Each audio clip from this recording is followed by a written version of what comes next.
Kata-katamu terdengar pintar, sampai realita datang menghancurkannya. Dan kau pikir kau tahu realita lebih baik dariku? Haha, jika definisimu bisa dihancurkan seekor ayam, itu bukan kebenaran. Athena, Yunani kuno, sekitar tahun 350 SM. Siang hari di sebuah kuil megah. Pilar-pilar tinggi berdiri kokoh. Ukiran dewa menghiasi dinding. Orang-orang datang dengan pakaian terbaik mereka. Emas berkilau di tangan. Persembahan disusun rapi di altar. Wajah mereka serius, penuh keyakinan.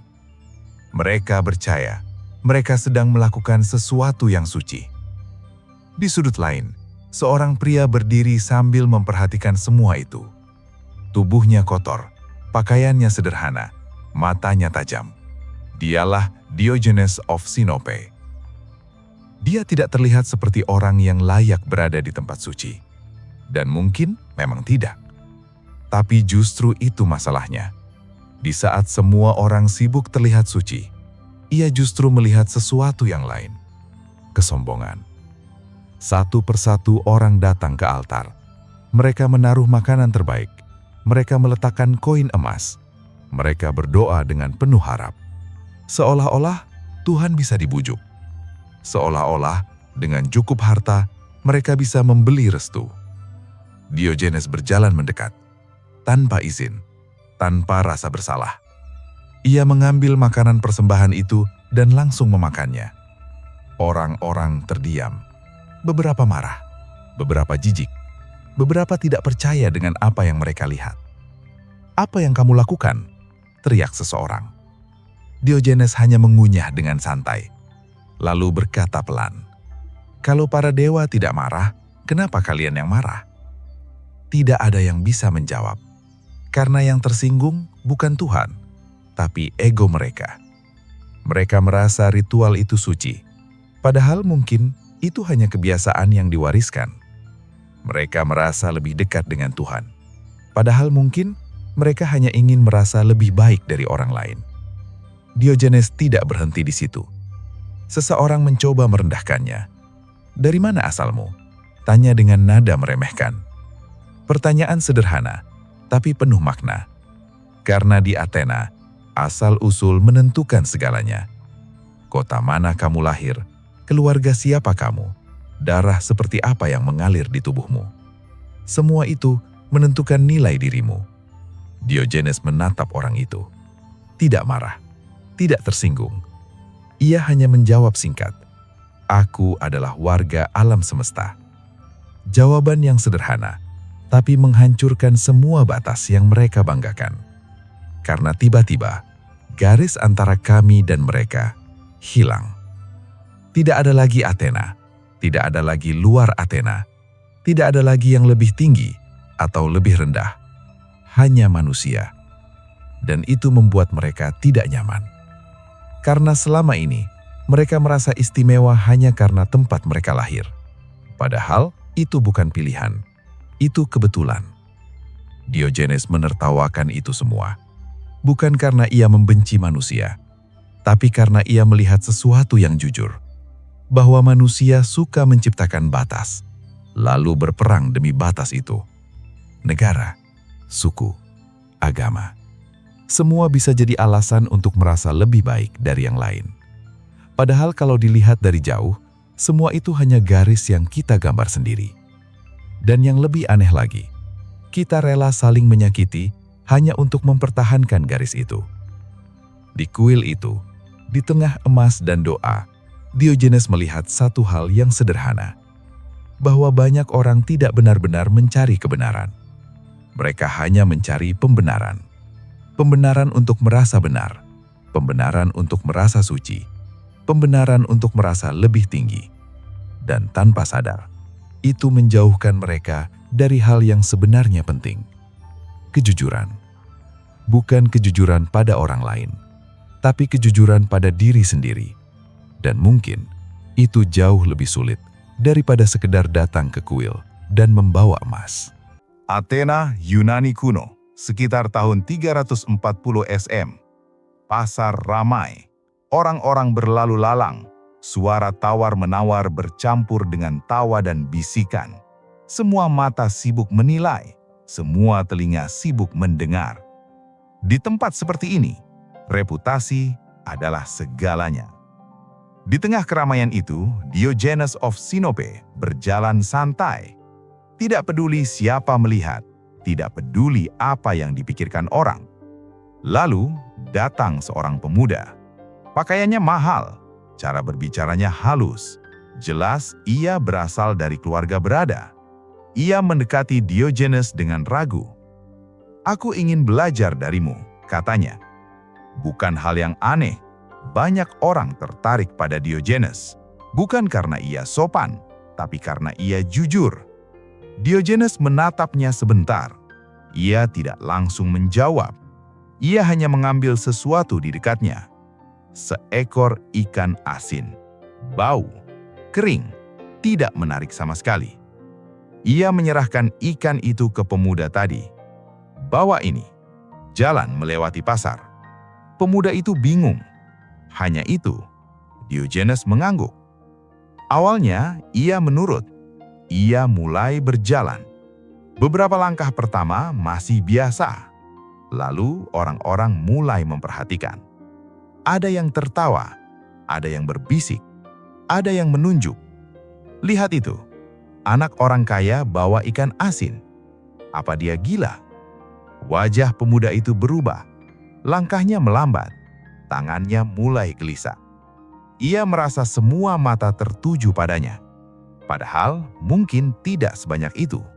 Tapi di kepalanya semua orang sedang menilai. Semua orang sedang menghakimi. Dan itu cukup untuk membuatnya tidak nyaman. Beberapa detik kemudian, ia tidak tahan. Ia membuang ikan itu, lalu berjalan cepat, hampir berlari kembali ke Diogenes. "Ini tidak masuk akal," katanya. Diogenes hanya tertawa pelan. "Persahabatan kita dihancurkan oleh sepotong ikan." Pemuda itu terdiam, karena ia tahu itu benar. Bukan ikan itu yang berat, bukan juga jalan di pasar itu yang sulit. Yang tidak ia tahan adalah pendapat orang lain. Dan disitulah masalahnya. Kita sering berpikir kita hidup bebas, padahal sebenarnya kita hidup di dalam penjara. Penjara yang tidak terlihat, penjara bernama opini publik. Kita memilih pakaian bukan karena kita suka, tapi karena takut dinilai aneh. Kita berbicara bukan karena itu jujur, tapi karena itu aman. Kita menahan diri bukan karena itu benar, tapi karena itu tidak mengundang perhatian. Semua keputusan kecil itu perlahan membentuk hidup kita. Dan tanpa sadar, kita bukan lagi hidup untuk diri sendiri. Kita hidup untuk penilaian orang lain. Yang lebih ironis, orang-orang yang kita takuti itu bahkan tidak benar-benar peduli. Mereka punya hidup sendiri, punya masalah sendiri, punya ketakutan sendiri. Tapi kita tetap membiarkan mereka mengontrol kita. Hanya karena kita tidak ingin terlihat bodoh. Diogenes melihat ini sebagai sesuatu yang lucu. Bagaimana manusia bisa begitu kuat, tapi runtuh hanya karena tatapan orang lain? Bagaimana seseorang bisa kaya, tapi tidak punya keberanian untuk terlihat aneh? Dan bagaimana kebebasan bisa hilang, bukan karena rantai, tapi karena rasa malu? Pemuda itu tidak gagal karena ia lemah. Ia gagal karena ia terlalu peduli. Dan mungkin itu juga yang terjadi pada banyak dari kita. Kita tidak benar-benar takut gagal. Kita takut dilihat gagal. Dan selama ketakutan itu masih ada, kita tidak akan pernah benar-benar bebas. Athena, Yunani kuno, sekitar tahun 330 SM. Di pusat kota, ada satu tempat yang selalu hidup. Pasar besar, tempat semua orang berkumpul. Pedagang, bangsawan, pekerja, filsuf, semuanya bercampur. Tempat itu disebut agora. Di sanalah aturan tidak tertulis berlaku. Bagaimana kamu berjalan, bagaimana kamu berbicara, bagaimana kamu makan. Semua diawasi. semua dinilai, dan semua orang berusaha terlihat beradab. Di tengah keramaan itu, Diogenes of Sinope duduk santai. Tidak ada kursi mewah, tidak ada posisi terhormat. Ia hanya duduk di tanah. Di tangannya ada makanan sederhana, dan tanpa peduli siapa melihat, ia mulai makan. Bukan makan biasa, ia makan dengan rakus, tanpa aturan, tanpa sopan santun, seperti hewan. Orang-orang langsung memperhatikan. Beberapa menatap dengan jijik, beberapa berbisik, beberapa tertawa kecil. Tidak tahu malu, seperti anjing. Ini bukan tempatnya. Komentar mulai bermunculan. Karena di tempat seperti itu, makan bukan hanya soal lapar. Makan adalah soal citra. Cara kamu makan menunjukkan siapa kamu. Dan Diogenes merusak semua itu. Ia tidak mengikuti aturan. Ia tidak menjaga penampilan. Ia tidak mencoba terlihat baik. Ia hanya menjadi dirinya. Seorang bangsawan mendekat. Wajahnya penuh hinaan. "Kau ini benar-benar seperti anjing," katanya. Banyak orang setuju. Karena bagi mereka, Diogenes memang seperti itu. Tidak punya rasa malu, tidak punya etika, tidak punya batas. Diogenes berhenti makan. Ia menatap orang itu. Lalu, ia menggonggong. Seketika, suasana berubah. Orang-orang terkejut. Beberapa mundur. Beberapa tertawa karena tidak percaya. Tapi Diogenes tidak berhenti. Ia bahkan berjalan sedikit dan buang air kecil di dekat mereka. Sekarang bukan hanya jijik. Mereka marah. Ini sudah melewati batas. Ini tidak bisa diterima. Tapi justru disitulah poinnya. Diogenes ingin menunjukkan sesuatu yang sederhana, bahwa banyak aturan yang kita anggap normal sebenarnya hanya kesepakatan. Kesepakatan untuk terlihat rapi, kesepakatan untuk terlihat sopan, kesepakatan untuk menutupi siapa kita sebenarnya. Manusia lapar, manusia lelah, manusia punya kebutuhan. Itu nyata, tapi kita sembunyikannya. Kita bungkus dengan etika, kita tutup dengan norma. Kita hias dengan citra. Bukan karena itu salah, tapi karena kita takut. Takut terlihat buruk. Takut dinilai rendah. Takut tidak diterima. Dan dari ketakutan itu, lahirlah topeng. Topeng yang kita pakai setiap hari. Di tempat kerja, di depan teman, di depan keluarga. Kita tersenyum saat tidak ingin. Kita diam saat ingin berbicara. Kita pura-pura kuat saat sebenarnya lelah. Semua demi satu hal, diterima. Diogenes melihat semua itu dan menertawakannya. Bukan karena ia tidak peduli, tapi karena ia melihat betapa jauh manusia pergi hanya untuk menyenangkan penilaian orang lain. Ia tidak mengatakan semua aturan itu salah. Ia hanya menunjukkan bahwa banyak dari itu tidak jujur. Dan mungkin itu yang membuat orang marah. Bukan karena ia melanggar aturan, tapi karena ia menunjukkan bahwa aturan itu rapuh. Bahwa etika yang kita banggakan tidak selalu datang dari kebenaran. Kadang itu hanya datang dari kebiasaan. Dan ketika seseorang berani menolak kebiasaan itu, kita tidak tahu harus berbuat apa, selain menyebutnya gila, atau lebih mudah, menyebutnya tidak beradab. Athena, Yunani kuno, sekitar tahun 360 sebelum Masehi. Di sebuah tempat belajar yang tenang, para murid duduk rapi. Pakaian mereka bersih, cara bicara mereka teratur. Di depan mereka berdiri seorang pemikir besar, Plato. Hari itu, mereka membahas satu hal penting. Apa itu manusia? Diskusi berjalan serius. Kata-kata terdengar indah, semua orang mencoba terdengar pintar. Lalu muncul satu definisi. Manusia adalah hewan berkaki dua tanpa bulu. Para murid mengangguk, masuk akal, terdengar logis, terdengar ilmiah. Dan seperti biasa, semua orang setuju. Karena di tempat seperti itu, yang penting bukan hanya benar, tapi terdengar benar. Di luar ruangan itu, seseorang mendengar perbincangan tersebut. Ia tersenyum kecil. Dialah Diogenes of Sinope. Tanpa banyak bicara, ia pergi sebentar, lalu kembali, membawa sesuatu. Seekor ayam, tapi bukan ayam biasa. Ayam itu sudah dicabuti semua bulunya. Kulitnya terlihat, bentuknya aneh, jauh dari kata normal. Diogenes masuk ke dalam tempat belajar itu. Tanpa izin, tanpa rasa ragu, ia melemparkan ayam itu ke tengah ruangan. "Lihat," katanya santai, "ini manusia buatan Plato."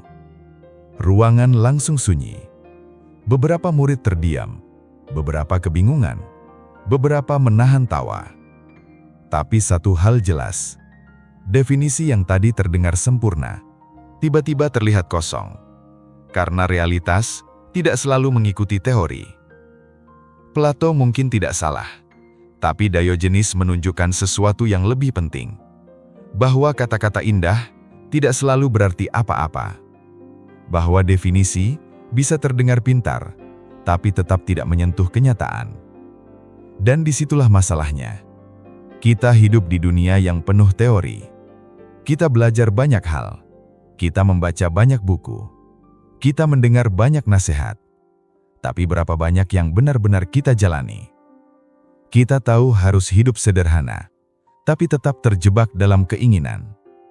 Kita tahu harus jujur, tapi tetap memilih aman. Kita tahu harus berani, tapi tetap menunda. Pengetahuan ada di kepala, tapi tidak pernah sampai ke tindakan. Dan tanpa tindakan, semua itu tidak ada artinya.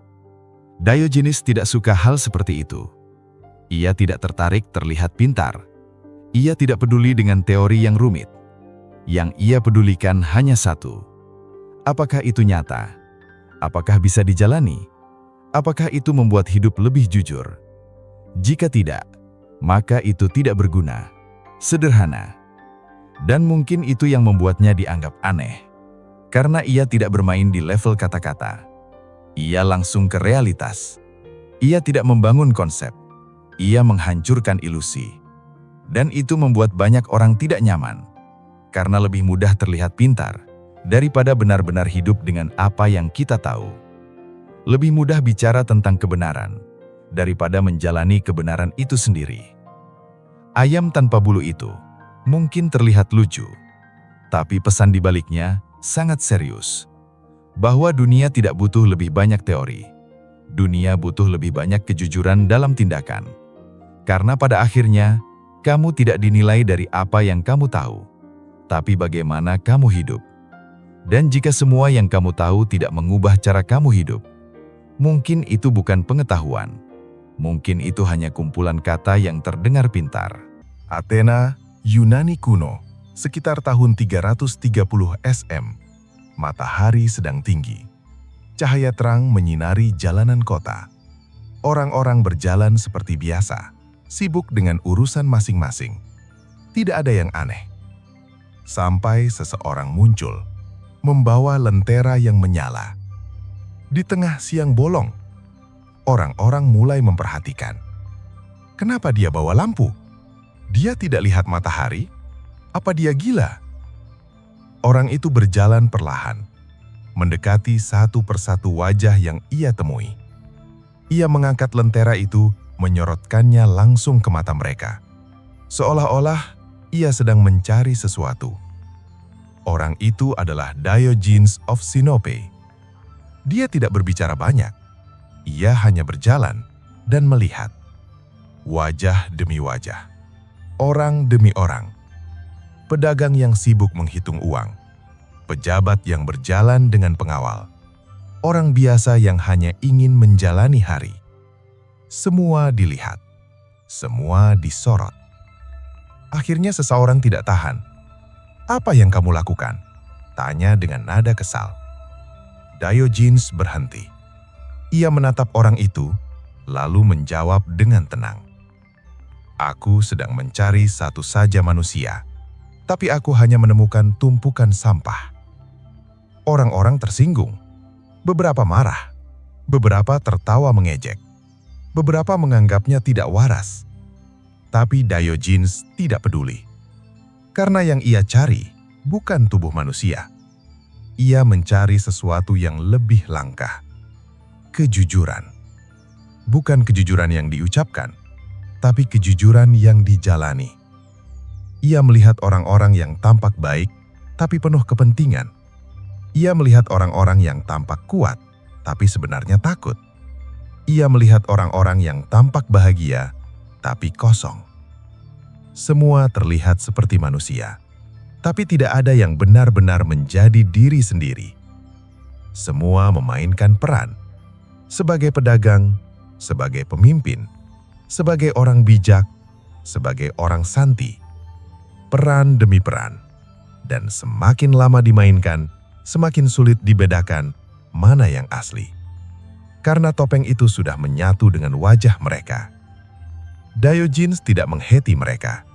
Ia hanya melihat sesuatu yang jujur, bahwa kebanyakan manusia tidak hidup sebagai dirinya. Mereka hidup sebagai apa yang diharapkan orang lain. Mereka berbicara sesuai situasi. Mereka bersikap sesuai kebutuhan. Mereka menyesuaikan diri agar diterima. Dan perlahan, mereka mulai lupa siapa mereka sebenarnya. Dan itu yang Diogenes lihat di kota itu. Ribuan orang berjalan, tapi tidak ada yang benar-benar hadir. Semua sibuk menjaga citra, semua sibuk mempertahankan peran. Semua sibuk terlihat, bukan menjadi. Lentera itu bukan untuk menerangi jalan. Lentera itu untuk mengungkap bahwa di tengah keramaian, keaslian adalah hal yang paling langka. Dan mungkin itu juga yang terjadi hari ini. Kita punya lebih banyak cara untuk menunjukkan diri, tapi justru semakin jauh dari diri yang asli. Dan jika suatu hari seseorang benar-benar melihatmu, bukan dari penampilan, bukan dari peran, bukan dari citra, tapi dari siapa kamu sebenarnya. Akankah mereka menemukan manusia? Atau hanya versi yang sudah kamu bentuk untuk dunia? Dunia modern, tahun 2026. Tidak ada lagi Agora Athena, tidak ada jubah filsuf, tidak ada perdebatan terbuka di bawah matahari. Sekarang, kita punya layar, dan di sanalah semuanya terjadi. Jika Diogenes of Silope hidup hari ini, ia mungkin tidak berjalan di pasar. Ia akan berjalan di antara kita, di jalanan kota, di kafe, di kantor, di balik layar ponselmu. Dan ya, ia masih membawa lentera. Tapi kali ini cahayanya tidak cukup terang untuk menembus semua kepalsuan yang kita bangun sendiri. Kita pikir kita lebih maju dari orang Athena, lebih modern, lebih pintar, lebih bebas. Tapi coba lihat lebih jujur. Kita bekerja keras, bukan untuk hidup, tapi untuk terlihat hidup. Kita membeli barang bukan karena butuh, tapi karena takut terlihat tertinggal. Kita tersenyum di foto, tapi kosong di dalam. Kita punya ratusan teman, tapi tidak punya satu pun tempat untuk benar-benar jujur. Kita bilang ini kemajuan, padahal ini versi baru dari penjara lama. Dulu orang takut dihakimi tetangga. Sekarang, kita takut dihakimi seluruh dunia. Lewat satu layar kecil di tangan kita.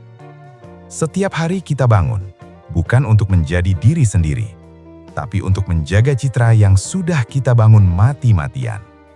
Kita edit hidup kita. Kita potong bagian buruk. Kita tampilkan yang layak dilihat. Dan perlahan, kita tidak lagi hidup. Kita hanya menampilkan. Kita menyebutnya branding diri. Diogenes mungkin akan tertawa. Bukan karena lucu, tapi karena tragis. Kita rela berhutang demi terlihat sukses. Kita rela stres demi terlihat stabil. Kita rela kehilangan diri sendiri demi diterima. Dan yang paling menyakitkan, kita tahu itu semua palsu, tapi tetap melakukannya. Karena kita takut. Takut tidak dianggap, takut tidak cukup, takut tidak dilihat. Jadi kita terus bermain peran. Lebih rapi, lebih halus, lebih meyakinkan. Sampai akhirnya, kita sendiri lupa mana yang asli. Diogenes tidur di dalam tong, dan disebut gila. Kita tidur di kamar nyaman, tapi pikiran kita tidak pernah tenang. Dia tidak punya apa-apa, tapi bebas. Kita punya banyak hal, tapi terikat. Dia tidak peduli apa kata orang. Kita hidup dari itu. Sekarang, coba bayangkan.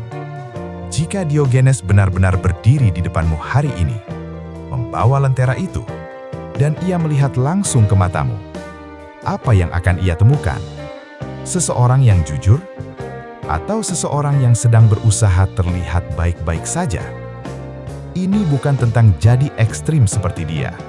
Ini bukan tentang meninggalkan semuanya, tapi tentang satu hal yang jauh lebih sulit. Berani jujur, bukan ke orang lain, tapi ke diri sendiri. Karena selama kamu masih hidup untuk validasi, kamu tidak benar-benar hidup.